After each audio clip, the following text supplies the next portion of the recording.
Hello, this is Chris Maynor coming to you from the campus of Union University.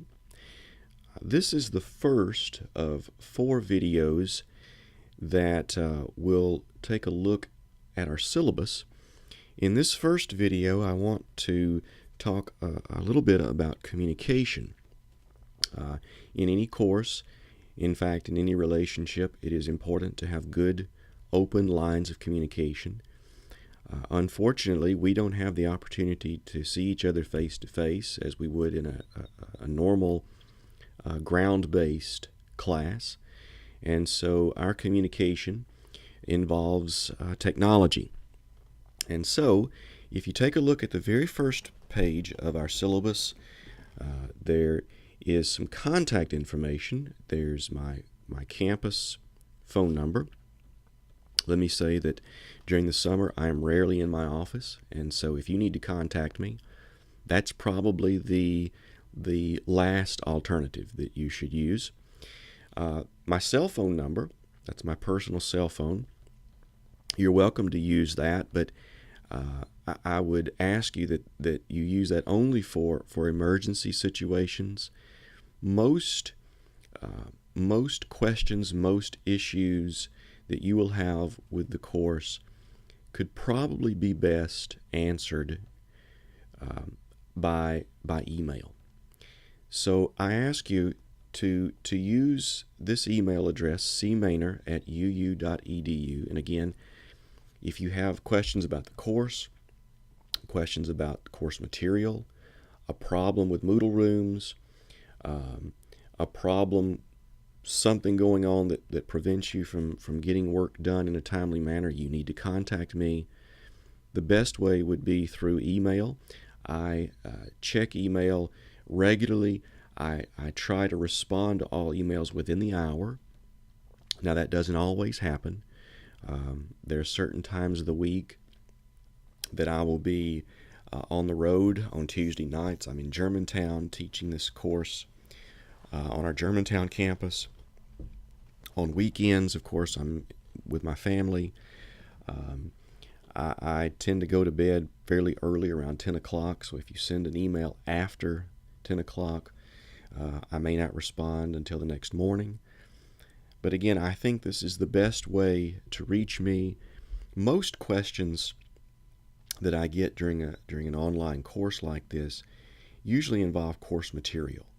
Questions about supply and demand, questions about elasticity or monopoly. And I find that I can best respond to those questions through email, even better than a telephone conversation. With email, I can send attachments, I can send diagrams, I can send examples.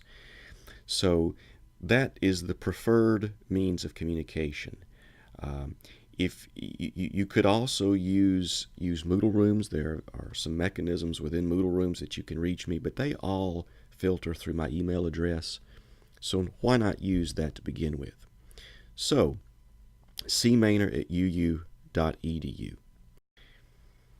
If you take a look at the opening page for our Moodle rooms for MBA610, you will see under General Course Information 2 forums labeled Class Announcements and Student Lounge.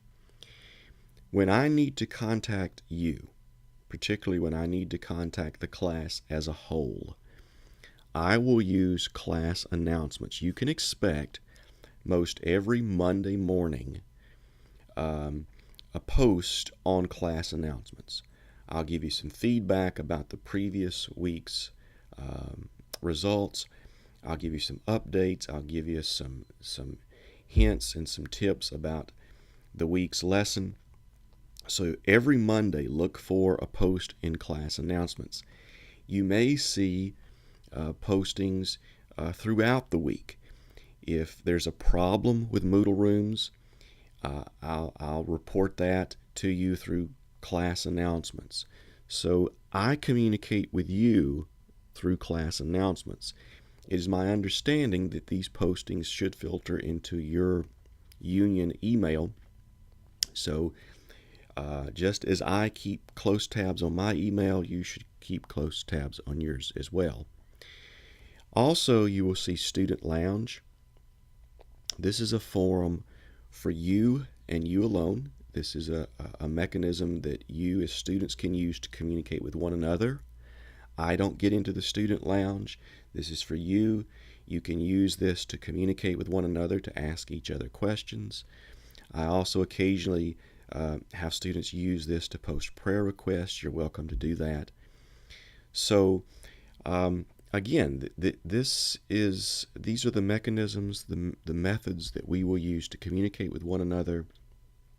And I look forward to hearing from you. As I've already mentioned, I'd like for you to send me an email with a little information about yourself. I hope you'll do that very soon.